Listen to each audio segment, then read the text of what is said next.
Hey! I've created a system that lets people play D&D on real physical game boards even if they're on the opposite side of the world. It works like this. Each player will have their own board. I call it Realm Sync. It's going to revolutionize nothing, but it's pretty cool. And these boards have hidden magnets and motors that control the movement of each piece. And the movement of one piece is copied to everyone's board, so it's as if they're all sitting at the same table, even if they're on Jupiter, for all I know. But I built a whole bunch of features into it that are pretty cool.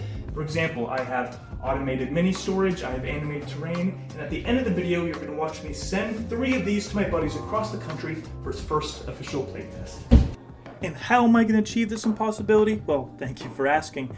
The entire project is going to be controlled by this guy. This is the ESP32 dev board. It is a microcontroller, basically like a mini computer, that is built in Wi-Fi and Bluetooth connectivity, so I can control it from anything that has a Wi-Fi connection. This is what will power the motors, which will move the pieces along the board. This is my ingenious design. This is a top-down basic version of the design. It'll be about the size of a normal chessboard, and this microcontroller will control all the internal mechanical components. The first motor will be built on a gantry that moves along the x-axis back and forth. But that's not enough. We need to have a second motor inside that gantry which moves along the y-axis. This way I can use both motors to access any point in 2D space on the board, so I can move my minis anywhere. But what about when a mini dies, or I need to bring a new one out onto the table? Well, each mini will be stored inside the board upside down on a little storage rack. And that gantry that we talked about that moves in the X and Y axis, it'll have a built-in magnetic flipper arm, patent pending, which will move into position, grab the mini, put it on top of the board, can do the exact same process in reverse, and boom baby, we are in business. That is how it works in theory, but what about in practice?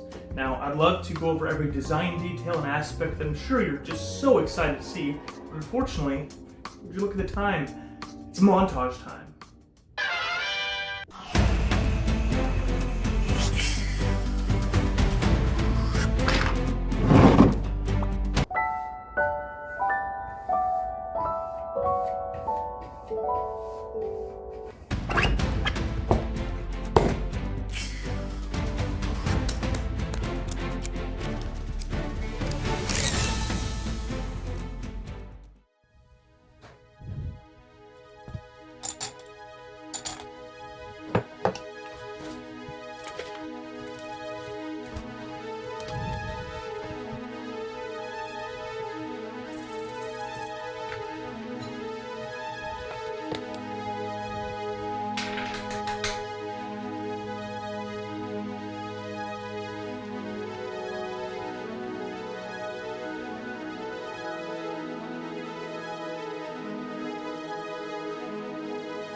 Isn't she quite the beauty? It took a lot of time, I think over like 30 individually designed parts to print and glue and paint and stain, but here it is. And I think it looks really cool. Let me give you just a few details of the quick tour of what I made. Based on the geometry of the design, it can't actually reach the far edges of the board. It can only get, I don't know, maybe 3/4 of the board itself, which isn't fully ideal. But rather than redesign everything from scratch, I thought I'd add some features to make it look a little more bespoke and intentional. So, for example, I have this cute velvet lining that holds the dice in a very auteur fashion.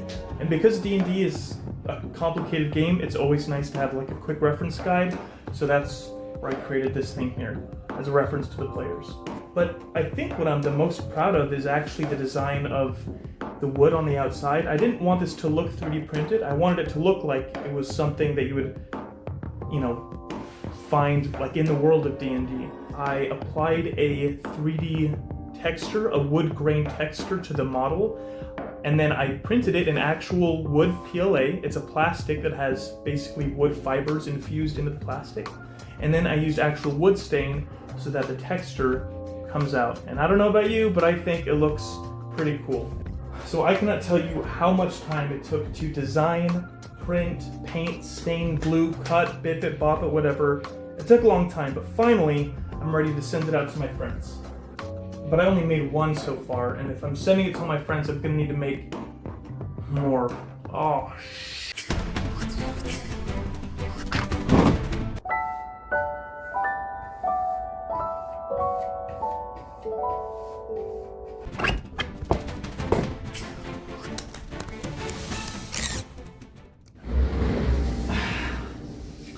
done. Finally, 4 more or less identical game boards. Now, all that's left is for me to package them up and ship them off to my friends across the country and see if it works. Now, to be honest, I'm not fully confident in this, but all I can do is hope that it'll be fun and not a disaster. And if it is, well then, what's the worst that could happen, right? My friends will never want to talk to me again. My wife leaves me. Alright, so are we ready to begin? I am ready to begin. You escape from the trees into a clearing, but ahead of you is the foreboding stone door that leads into the mountain. Yeah, why don't you lead the way? I can lead the way. Can I go to F5? That's right. I even drew a picture Brian, of him. is it working for you? He's moving. Let's see if you can make it there.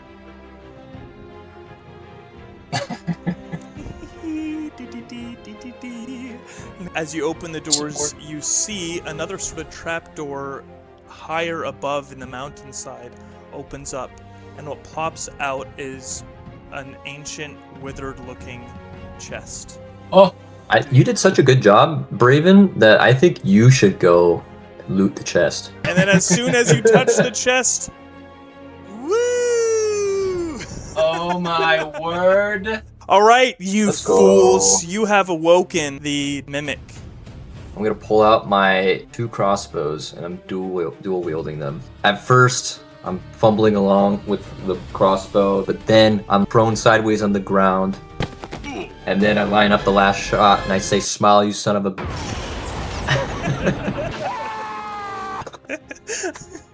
And then he just goes... And explodes the... yeah. Wait, I need to loot him. Don't go. No, The ants start carrying his body away. Yeah, like in Indiana Jones, the big ants.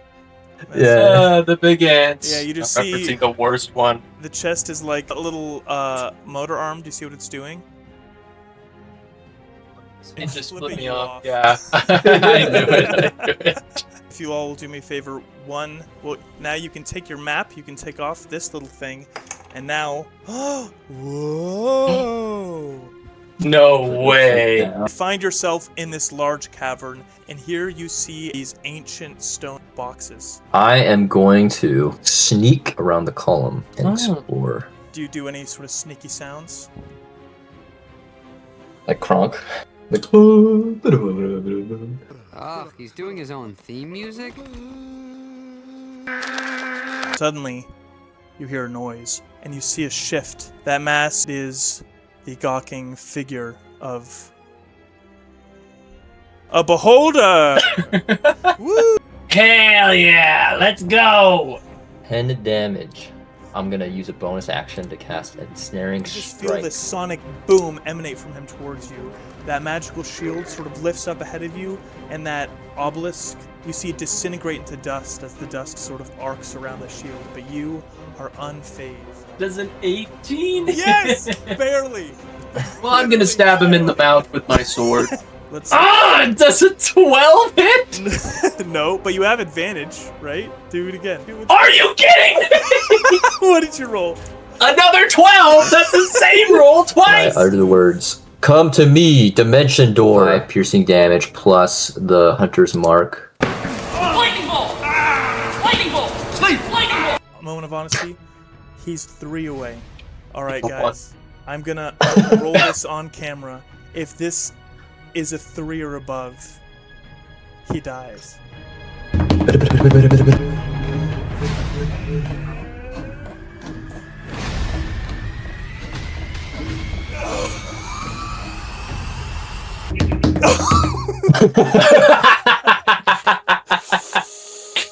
He just opens his maw once again at you, Braven, and kind of like Jack Sparrow at the end of Pirates 2 with the Kraken coming down. with me. Does a dirty 20 hit? Yes. Was that with disadvantage? Oh, that wasn't with disadvantage. Does an 11 hit? Nope. Oh, you spit a skin of your teeth, dude. Well, I'm gonna stab him in his eyeball, driving my javelin in and say, "See you later." Not, and then Oh, hit him with a knot. The javelin, you bring it back into his eye. It gets through the pupil, through the cornea, but then as you give your final punchline, it just sinks in another 3 feet, exits out the back of his head, and suddenly he just withers and slips to the ground, dead. And is he gonna make it? he made it One-Eyed for me. Willard is now no more. Boys, so just really quickly before we sign off, what and I want you to be brutally honest here. This was for fun. This is for games. Do you feel like having this physical board enhanced the gameplay, made it more fun, or do you think that it could have just been just as well if we did it online?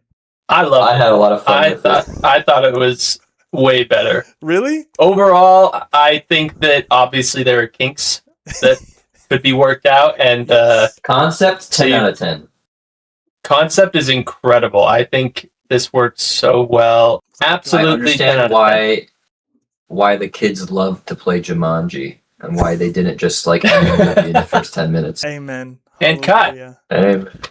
And cut. All right. Thanks, guys, for joining me on this adventure.